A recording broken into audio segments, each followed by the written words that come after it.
کله چې صلح حدیبیه کېدله د کافرو د نبی علیه الصلاۃ والسلام سره ډېر عجیبه غونته کې لیکل وکړه، ډېر عجیبه شرایط ورته کېښودل. په هغې کې یو شرط دا و کو چېرته د مکې قریش مشرکان د هغې نه یو تن مسلمان شو او درغې مکې مکرمې ته، نو ته به یې موږ ته واپس کوې. خو کو چېرته په تاسو کې یو تن مرتد شو، د اسلام واپس شو او دی موږ ته راغی، نو موږ به یې تاسو ته نه واپس کړو. نبی علیه الصلاۃ والسلام سره دا شرط ومنو. چې کله دا شرط ومنو، عمر رضی الله تعالی عنه له الله تبارک وتعالی ډېر یو جلالي شان ورکړی. راپاسېدو، نبی علیه الصلاۃ والسلام ته وفرمایل وی د الله پیغمبره وی ته د الله رسول یې؟ نبی علیه الصلاۃ والسلام ورته وفرمایل او بېشکه موږ مسلمانان یو. نبی علیه الصلاۃ والسلام ورته وفرمایل بېشکه وی دا خو مشرکین دي، کافر دي.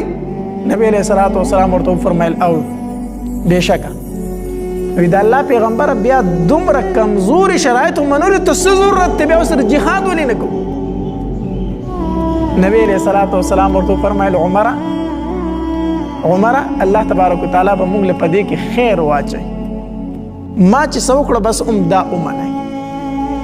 بس هغه صحابه آمنا وسلمنا، ایمان یې راوړه بس بیا خبره منلې ده. بیا د چا دا مجالو چې نبی علیه الصلاۃ والسلام یو خبره وکړه او یو صحابي د هغې نه انکار کړی وی. صحابه لاړو، ډېر زیات خفه دي چې دا خو موږ ډېره کمزوري اختیار کړه. خو نبی علیه السلام صلح کړې وه. چې مدینې منورې ته لاړ، څه ورځې لا تېرې نه وي چې په دې دوران کې یو صحابي راغی، د هغه نوم دی ابو بصیر رضی الله تعالی عنه. زنځیران ورته پراته دي، بدن یې ټول زخمی دی.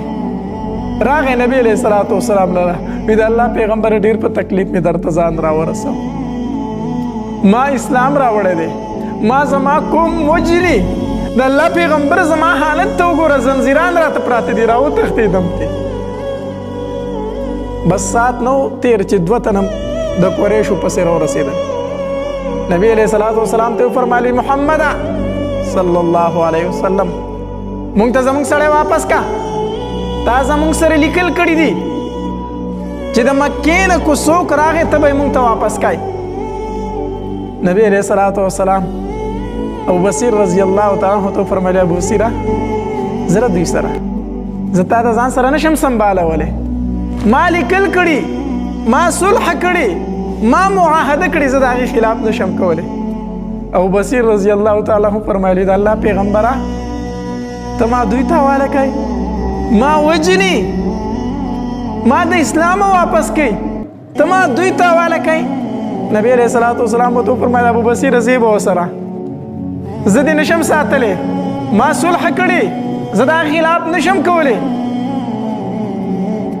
ابو بصیر رضی الله تعالی عنہ چې روانېدو، د سترګو مبارکو نه اوښکې روانې وي.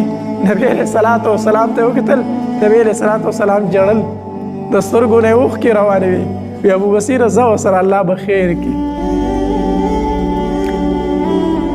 روان شو ورسره تلتلو د دې مدینې منورې سره نږدې یو ځای دی، ذوالحلیفه ورته ویلی شي. چې کله هغې ته ورسېدل نو دې مشرکین کوز شو، پړاوې واچو، کجورې یې خوړلې، کجورې راشو کولې خوړې. نو د ابو بصیر رضی الله تعالی عنہ د یو کافر ته وی دا توره ډېره ښکلې نه ده؟ هغه ورته ویې ولې نه، دا خو ډېره ښایسته توره ده، دا خو ډېره قیمتي ده. بهرحال د خپلې تورې صفتونه شروع کړو، دا خو داسې ده، دا خو داسې ده. ابو بصیر رضی الله تعالی عنہ فرمایي لږه راکړه چې وخو یې ګورم که نه، لږه راکړه چې ویې ګورم. ابو بصیر رضی الله تعالی عنہ چې توره واغسته، تورې ته ګوري او په زړه کې سوچ کوي چې یاره دوی خو تا بیایي مکې مکرمې ته او اوس په درته باندې د هغې نه زیات ظلمونه کوي چې اوس په راسره څه کوي، او د دین اسلام نه مې واپس کوي. دوی ما تر هغې پورې پرېږدي نه چې د څو پورې زه د اسلام نه یم واپس شوی. توره خو زما په لاس کې ده، دا سوچ کوم چې توره یې اوچته کړه، کافر له یې راواچوله، سر یې تا خوا ورته وکړو، مردار یې کړو. چې بل ملګري وکتل چې یو ملګری خو یې راله مردار کړو، توره د ابو بصیر رضی الله تعالی عنہ په لاس کې ده، هغه منډې کړې. ویښته باندې شو مدینې منورې ته واپس راغی. نبی علیه الصلاة والسلام په مسجد نبوي کې ناست دی، دی په مسجد نبوي باندې رادننه شو. نبی علیه الصلاة والسلام صحابو ته وفرمایل را پرېږدی دی، دا سړی ماته یېرېدلی ښکاري، دا وارخطا دی، را پرېږدوئ یې. چې کله هغه راغی نبی علیه الصلاة والسلام په خپو کې پرېوتو، وی د الله پیغمبره ما بچ کا، ما بچ کا، ستا هغې ملګري هغې ابو بصیر یو تن ووجه، اوس په ما پسې را روان دی. بس څه ګوري نبی علیه الصلاة والسلام چې ابو بصیر رضی الله تعالی عنه هم جومات ته راننوته او توره یې په لاس ته. وی د الله پیغمبره تا خپله ذمهواري سرته رسولې ده، د الله پیغمبره تا خو زه دوی ته حواله کړی ما، په دې کې ستا قصور نشته دی. او خو ځان له خبره ده چې ما یو مردار کو اوس په ده پسې راغلی دی به م راکوي، مردارو مې پرېږدمی نه. دا خبره یې وکړه. نبی علیه الصلاة والسلام ورته وفرمایل وی هلاک شي، دا ښه ده چې دغلته کې نور کافر نه و که نه، تا خو به لوی اور بل کړی و، تا خو به ډېره غټه جګړه شروع کړې وه، خیر چې دغلته نور څوک نه و. دا خبره یې وکړه. ابو بصیر رضی الله تعالی عنه پوه شو چې نبی علیه الصلاة والسلام زما په دې کار باندې خفه دی. ابو بصیر رضی الله تعالی عنه سر ښکته کو او روان شو. وی د الله پیغمبره لاړم درنه، د الله پیغمبره لاړم درنه، تا نه خفه کومه. روان شو، اوس په لار را روان دی چې مکې ته خو کوزم نو هغوی مې وجني پرېږدي مې نه، ځکه چې یو سړی مې تیم ووجې، او مدینې ته مې نبي علیه الصلاة والسلام نه پرېږدي، مدینې ته مې نبي علیه السلام نه پرېږدي، او مکې ته مې د مکې مشرکان نه پرېږدي. روان شو، لاړو، هلته یو سمندر و د هغې په غاړه باندې آباد شو، هلته اوسېدو. بس دا خبره مشهوره شوه چې نبی علیه الصلاة والسلام ګورې څوک پرېږدي نه کو د مکې نه څوک مدینې منورې ته ځي، هلته هغه نه پرېږدي ځکه هغه د کافرو سره معاهده کړې ده، صلح یې کړې ده. بس چې مکه مکرمه کې به یو تن مسلمانېدو او ته د ابو بصیر رضی الله تعالی خواله او د دریاب په کناره به آبادېدو. ابو جندل رضی الله تعالی مسلمان شو، دې هلته لاړو، حتی تر دې پورې چې د سمندر په کناره باندې د مسلمانانو یو لویه قافله تیاره شوله، او چې د مکې نه به څوک راوتو بس هغه به یې پرېښوده نه. د مکې مشرکان تنګ شو، وی مدینه منوره کې خو مسلمانان پرېږده، خو دا خو راته بل د مسلمانانو لښکر تیارېږي او جنګي لښکر دی، د هغوی سره خو موږ د جنګ بندۍ وعده کړې ده، خو دوی سره خو موږ د جنګ بندۍ وعده نه ده کړې، دوی خو راباندې حملې کوي. نبي علیه الصلاة والسلام پسې سوال جواب وکړو کافرو د مکې مشرکانو. وی د الله پیغمبره ای محمده صلی الله علیه وسلم د دې خپلولۍ لحاظ وکړه، خو دا خلک راوغواړه، مونږ چې کوم ستا سره دا شرط لیکلی و چې د مکې نه که څوک درله مونږ ته به واپس کوي، دا شرط زمونږ د طرفه ختم دی. نبی علیه الصلاة والسلام وفرمایل صحیح ده.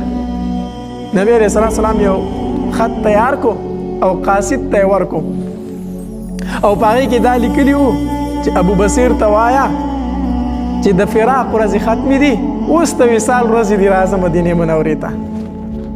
د قاصد دا خط اخیستی دی چې هلته ورسېدو، ابو بصیر رضی الله تعالی عنه په شګو کې پروت دی، بیمار دی. هغه ابو بصیر اوس نه دی، هغه د سمندر هواګانو والی دی، هغه خو ناجوړه دی، هغه په خاورو کې پروت دی. لاړ دا قاصد هلته چاته وي ابو بصیر کم دی؟ وی دا پورې په دې خاورو کې دا بیمار، په دې شګو کې دا بیمار چې پروت دی دا ابو بصیر دی. د قاصد دا خط وړو، ابو بصیر رضی الله تعالی عنه ته ورکو. وی ابو بصیره ستا محبوب فرمایلی دی چې ابو بصیر ته وایي چې زما غېږې له راځه د فراق ورځې ختمې دي اوس. ابو بصیر رضی الله تعالی عنه چې خط ته وکتل، خط یې راواغستو، په خپل مخ پورې ونیو، په شونډو باندې ښکلو. وی د الله پیغمبره د وصال ورځې رالې خو زه درنه جدا کېږم، زه ستا غېږ له نشم درتلی، زه خو دومره طاقت نه لرم چې ستا خط ته پاسېدلی وې. خط ته ګوري او جاړي، خط ته ګوري او جاړي، د الله پیغمبر ستا خواله نشم درتلی. ای قاصد ته یې زما خواته را نږدې شه، هغه ته ور ټیټ شو. نبي علیه الصلاة والسلام باندې زما ډېر ډېر سلامونه وایه، چې واپس لاړ شي ډېر سلامونه وایه، او دا ورته ووایه چې ابو بصیر اوس طاقت نه لري چې راپاسي. او بیا دا خط د سینې سره ونیو او بیا یې روچت کو، داسې کتلې ورته او جړلي، حتی تر دې پورې چې سټې په یو طرف باندې لاړو او ساه یې ورکړه او خط یې په سینه باندې را پرېوت. الله نبی علیہ الصلوۃ والسلام چې ابو بصیر کافرو ته حواله کو پړه به څومره غم و څومره خفګان و څومره تکلیف و خو چې وعده یې کړې وه صلح یې کړې وه د کافر سره یې صلح کړې وه د مسلمان سره هم نه د هغې خلاف ورزي نه ده کړې مونږ مسلمانان دلته به د یو بل سره روغه کوو او دلته په روغه کې خپل کار وباسو زه صلح به ورسره وکړم دی به اسلحه کېږي بیا زه پوه شه دی پوه شه بعضې اوقاتو کې په صلح کې دننه راولږو کسان ولو او بیا د مسلمانۍ دعوه کو چې زه مسلمان یم